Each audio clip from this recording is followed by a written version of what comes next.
than 20 times the wage of the lowest paid worker in their organisation. It says the cap will reassure the public and improve productivity. Well, the report was commissioned by the government and it's been carried out by Will Hutton of the think tank the Work Foundation. Union leaders have welcomed any moves to tackle the growing divide between top executives and the rest of the workforce. Well, we've got several guests to speak to on this. Charlie Jackson, the Managing Director of Jackson Rose Recruitment Solutions, is in our studio in Reading. We're also joined by Professor Tony Travers, a public finance expert at the London School of Economics. He's in our central London studio.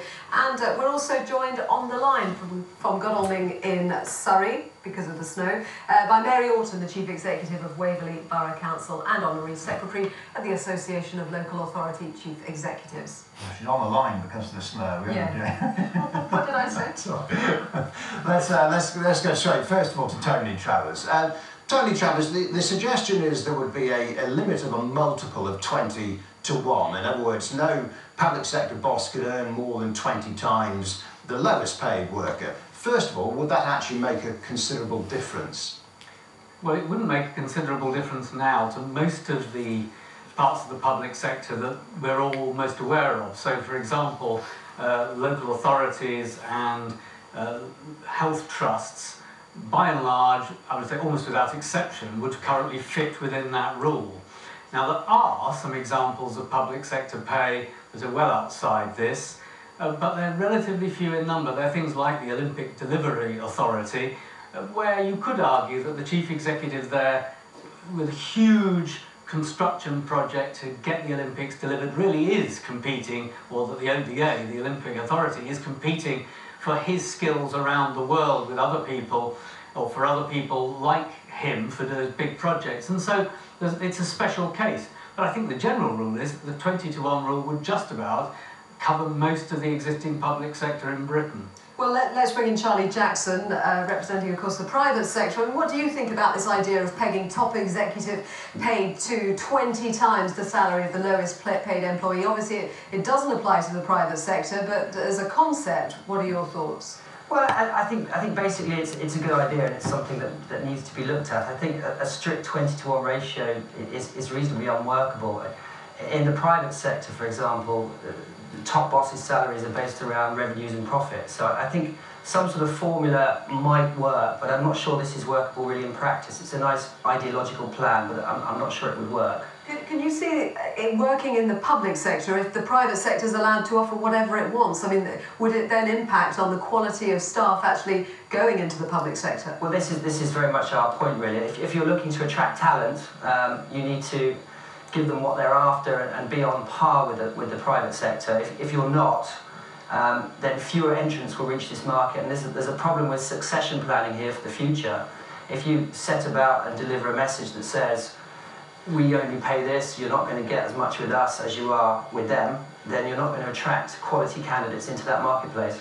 Mary Orton, do you agree with that? Is that the case? I mean, council chief executives, for example, are they comparable with the private sector at the moment?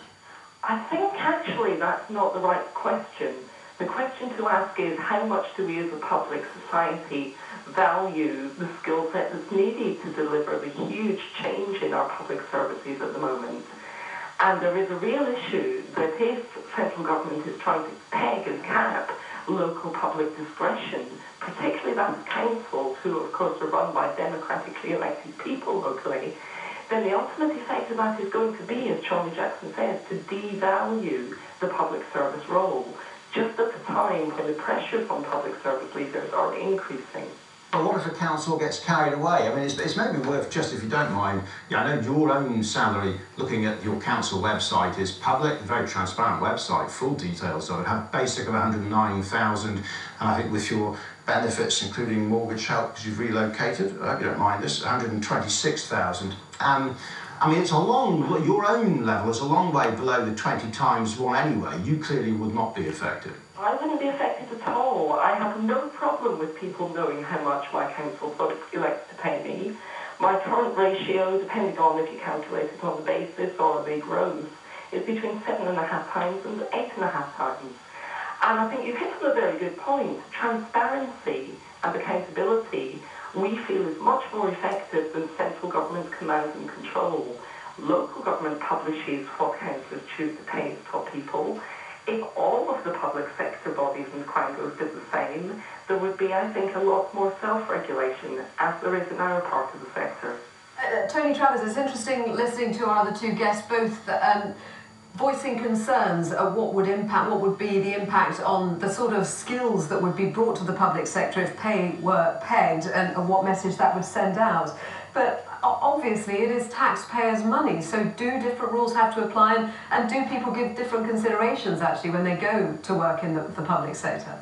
Well, they certainly do. I mean, people who go into public service generally do it because they want to contribute something to society, you know, and it's known to be of that kind.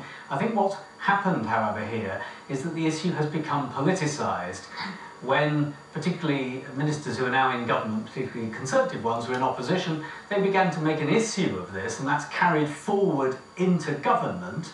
But I think, to be fair to them, the previous government's targets and performance regime had the effect of putting councils in the position where they were trying to get the best chief executives and pay them more to try to drive up standards.